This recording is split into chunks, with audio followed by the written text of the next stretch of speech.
New at noon, an American arrested 3 decades ago for turning over classified information to Israel is now in New York City. Jonathan Pollard was released from prison this morning. CBS 2's Ilana Gold was the only local reporter there when he arrived in Manhattan. This exclusive video shows 61-year-old Jonathan Pollard arriving at federal court in Lower Manhattan just hours after getting released from a life sentence in a North Carolina federal prison, something he's eligible for and was granted now that he served 30 years behind bars. What do you have to say about your release?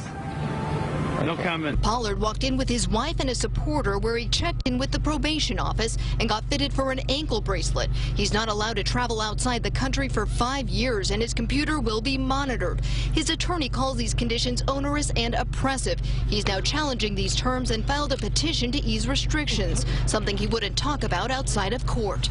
Sorry. Pollard's release comes 30 years after his arrest for providing large amounts of classified U.S. government information to Israel.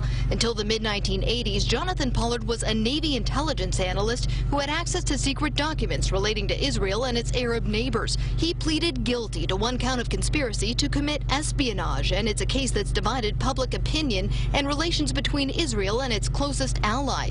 Detractors called him a traitor. Supporters said he was unfairly punished for helping an American ally. For decades now, Mr. Pollard's case has been of deep interest to people in Israel.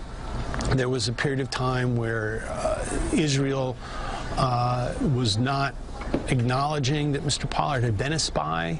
That changed many years ago.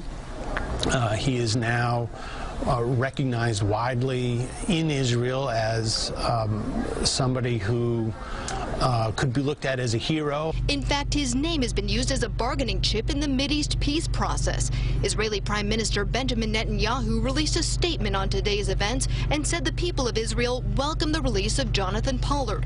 As someone who raised Jonathan's case for years with successive American presidents, I had long hoped this day would come. So again, the federal government granted his release on parole. We're told that Pollard does have a job lined up here in New York City as well as housing, but specific details haven't been released. In Lower Manhattan, Ilana Gold, CBS 2 News.